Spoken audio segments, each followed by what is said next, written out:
Sabe, geralmente quando a gente decide entrar em forma e vai lá se matricular naquela academia caríssima, rola uma expectativa meio irreal. Uhum. De que alguma mágica vai acontecer só porque você pagou. Exatamente. A pessoa passa o cartão de crédito, paga uma mensalidade altíssima e, de repente, ganha acesso a equipamentos de última geração, um ambiente climatizado, aquelas toalhas com cheiro de eucalipto. Tudo lindo, né? Muito confortável. É tudo muito tangível. Dá aquela falsa sensação de que, pronto, o problema do sedentarismo está resolvido. Nossa, é um conforto psicológico enorme. Tipo, a transação financeira traz uma paz de espírito que é bem ilusória. Pois é, só que aí que tá o problema. A pessoa pode ir lá, sentar no sofá da recepção, tomar um suco verde caríssimo, tirar uma foto pro Instagram e simplesmente ir embora. E o treino que é bom, nada. Nada. O músculo não faz a menor ideia de quanto custou aquela mensalidade. Sabe, o bíceps não lê contrato social, não olha extrato bancário. Com certeza. Ele só responde a uma coisa, que é o esforço real. Exato. O esforço de levantar o peso. O dinheiro, ele comprou o acesso ao melhor ambiente possível, mas ele não fez o trabalho duro de, sabe, ruptura e reconstrução da fibra muscular. E hoje, no nosso mergulho profundo, a gente vai usar exatamente essa mesma lógica, Pra desempacotar um tema bem espinhoso, né? bem espinhoso. Uma crença que está muito enraizada na nossa sociedade, que é a ideia de que um aumento de investimento financeiro resolve automaticamente a questão da qualidade. Especialmente a qualidade profissional e, mais especificamente ainda, na educação. Isso. A nossa missão hoje é investigar se um aumento salarial cria magicamente a excelência profissional. E a gente está usando como base um texto super provocativo do professor Maurício Apolinário, que chama Um bom salário faz um bom professor. E é um texto que desafia muito o senso comum, né? Porque, logo de cara, é importante pontuar que a fonte não cai naquela armadilha de romantizar a pobreza ou a falta de recursos. Graças a Deus, porque isso seria terrível. Sim, seria. O professor Apolinário, ele reconhece, de uma forma bem pragmática, que a remuneração adequada traz dignidade. Ponto. Ela é um fator básico de motivação. Uhum, é o mínimo, né? Exato.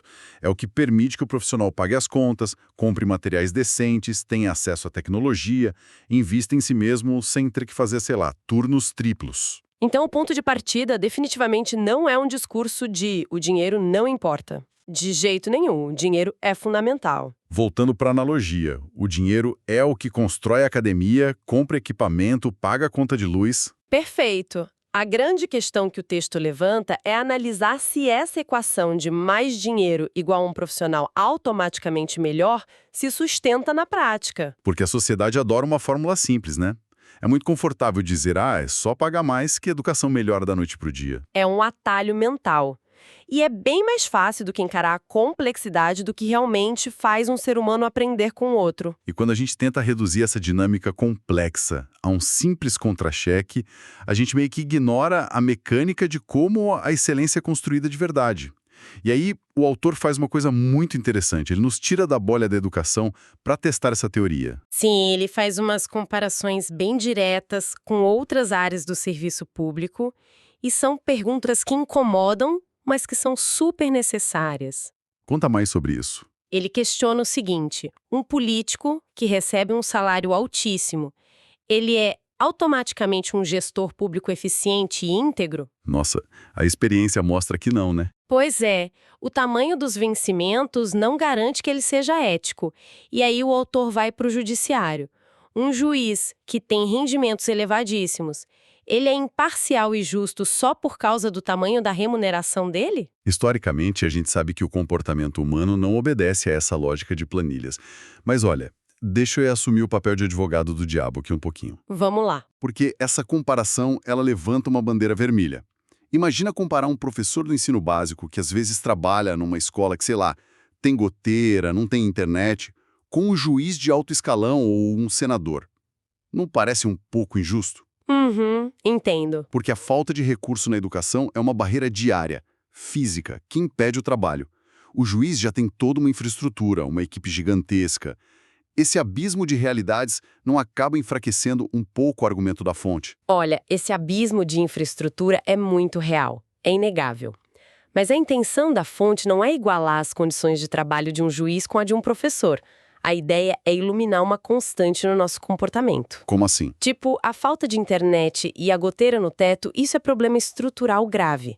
O Estado tem que resolver, e dinheiro resolve isso. Tá, isso é a parte da academia. O didático de um professor, a curiosidade intelectual deles, isso pertence a uma categoria totalmente diferente. Entendi. São escolhas de caráter, né? Exato, caráter e comprometimento. A barreira física você resolve com verba. A barreira do comodismo, não. Ah, isso faz todo sentido. Então, se um gestor público não tem ética ganhando uma fortuna, não foi o salário alto que tirou a ética dele. Com certeza não. E se um professor não tem curiosidade, não gosta de ler, não tem paciência com os alunos ganhando pouco, triplicar o salário dessa pessoa não vai reescrever o código-fonte da personalidade dela. É bem por aí. Ninguém vai acordar no dia seguinte amando neurociência só porque o contra-cheque ficou maior. A pessoa não muda quem ela é. A integridade e a busca por melhorar transcendem o olerite. A constatação dura que a gente tira dessa fonte é que o dinheiro não compra aquele motorzinho interno, sabe? O motor interno, gostei disso. E já que o dinheiro não cria vocação sozinho, o texto obriga a gente a pensar no que acontece quando você injeta muito dinheiro de uma vez num ecossistema. E isso nos leva para a atração de talentos. Imagina um cenário hipotético aqui. Amanhã, educação vira a carreira mais bem paga do país. Nossa, imagina! O piso salarial fica astronômico. Isso ia criar uma dinâmica fascinante, mas muito perigosa.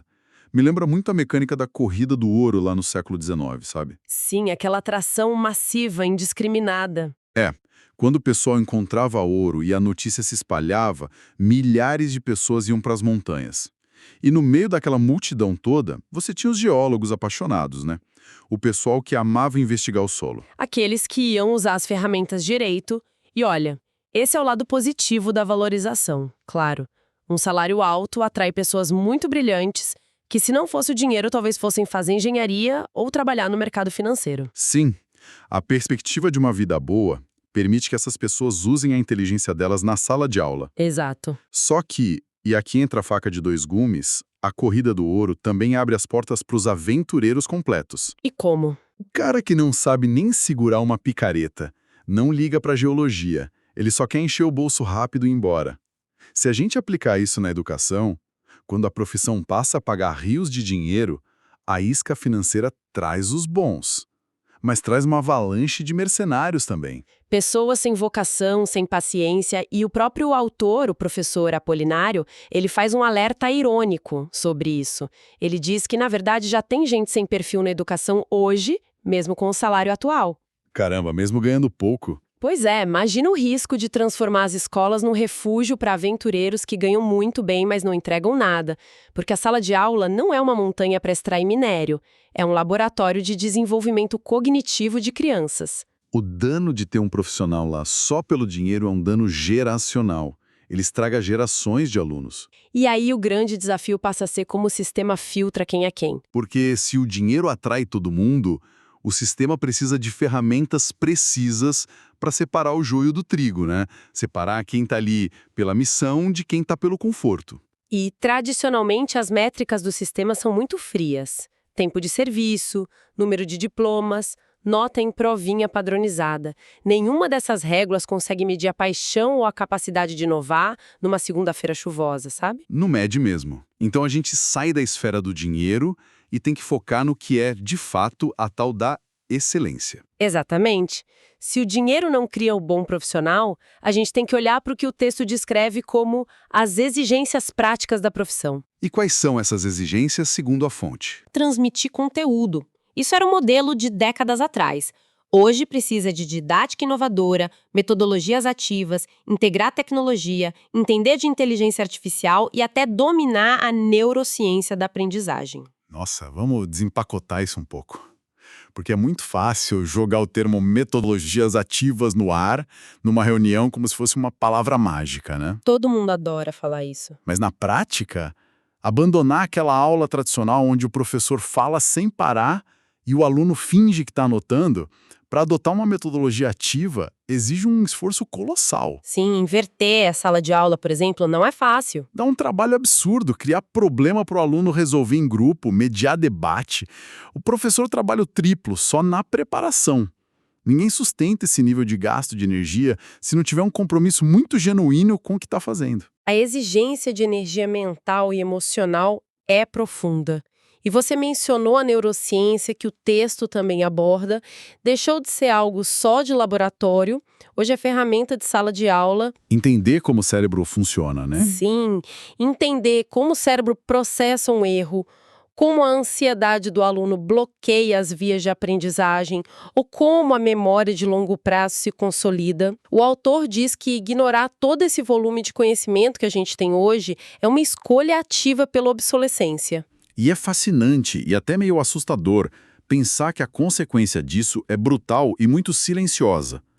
O profissional que para no tempo, que não testa coisas novas porque dá trabalho, ele vai se tornar obsoleto ganhando bem ou ganhando mal. É inevitável. Mas olha só, sejamos realistas, pensando na natureza humana mesmo.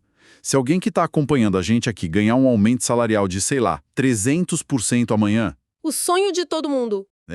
a primeira reação dessa pessoa não vai ser passar o fim de semana debruçado num livro de neurociência cognitiva. Com certeza não. A reação normal de qualquer ser humano é trocar de carro, planejar uma viagem incrível, liquidar as dívidas do cartão. O dinheiro compra o alívio, mas não compra a vontade de sentar e estudar. E o mais legal é que o professor Apolinário concorda plenamente com isso. A fonte não condena esse comportamento humano, pelo contrário. Ele acha normal? Sim, ele afirma abertamente que a maioria das pessoas vai elevar o padrão de vida e consumir mais. E tá tudo certo, é um direito inquestionável da pessoa usufruir do fruto do trabalho dela. Ah, então ele separa bem as coisas. Exato, essa é a grande sacada. É uma distinção clara e bem firme entre valorização financeira e excelência profissional. A sociedade confunde muito as duas coisas. Entendi. A valorização é o direito adquirido. O sindicato vai lá, negocia, a lei aprova, o dinheiro cai na conta. É um reconhecimento pelo tempo e pela função. Perfeito. Agora, a excelência exige uma moeda diferente. Se você pagar, sei lá, R$ 1.000 a hora para um profissional sentar numa biblioteca, isso não garante que ele vai abrir um livro. E muito menos que ele vai se importar o suficiente para aplicar o que ele leu para resolver o problema de alguém. É o suor, né? Isso. Cruzar a ponte entre a teoria e a mente caótica de uma turma cheia de alunos exige vontade, exige transpiração. O dinheiro, ele simplesmente estaciona na conta bancária. Ele não entra no cérebro para acender a curiosidade. E essa constatação nos leva direto para o antídoto que o autor propõe contra a mediocridade. Conta pra gente qual é o antídoto. Se não vem embutida no contra-cheque e não pode ser injetada de cima para baixo, o autor diz que ela depende de um movimento chamado protagonismo docente. Protagonismo docente, gostei do termo. Em vez de ficar esperando que as condições externas perfeitas criem o profissional perfeito, a pessoa puxa a responsabilidade. É o famoso chamar responsabilidade para si. O texto argumenta que a luta coletiva por salário é necessária, claro, mas a luta pela excelência diária no ofício é solitária e totalmente individual. Porque ninguém pode ser inovador no seu lugar. Exatamente. O protagonismo na vida real é aquela inquietação, sabe?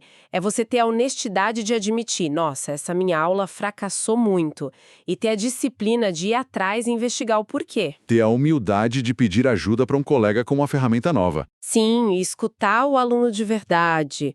O salário alto, ele cria o terreno fértil, dá a tranquilidade para você trabalhar.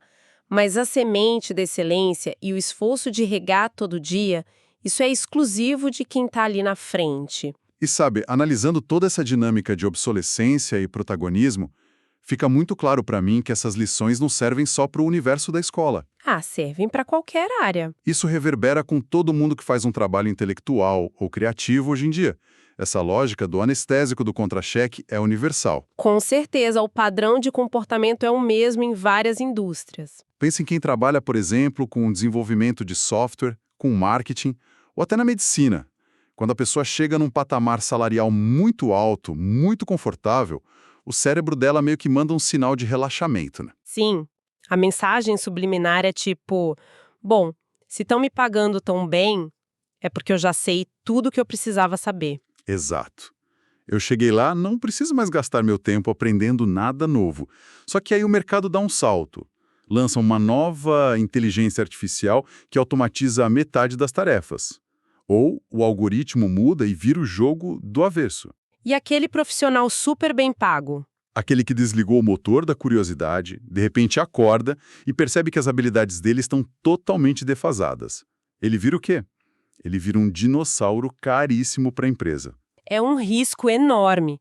A mentalidade de não se acomodar, de manter vivo o protagonismo, é vital para sobreviver em qualquer carreira hoje.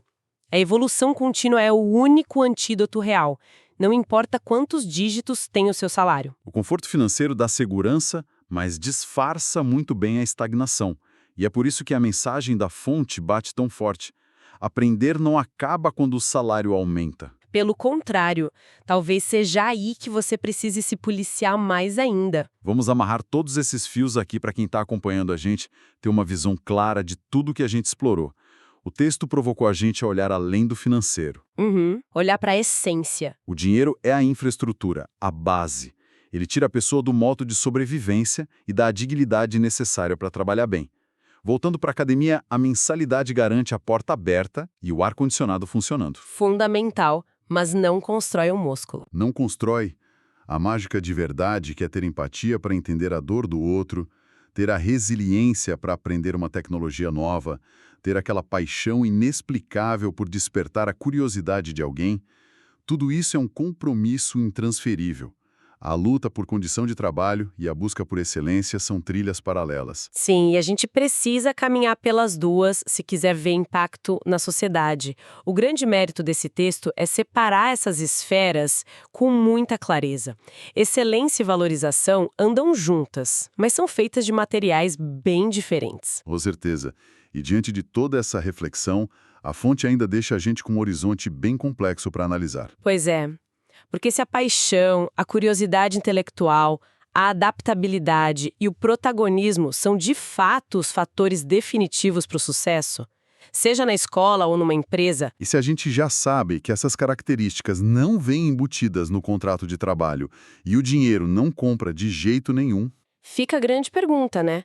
Como é que as nossas escolas, universidades e o mercado de trabalho em geral poderiam começar a medir, reconhecer e premiar ativamente essas qualidades que são invisíveis? em vez de continuar focando o sistema de recompensa só no tempo de serviço e nos diplomas de papel, né? Exatamente. Como a gente valoriza o invisível? Fica aí esse questionamento bem provocativo para a gente pensar em como realmente a gente pode valorizar quem decide levantar o peso e fazer o esforço diário acontecer.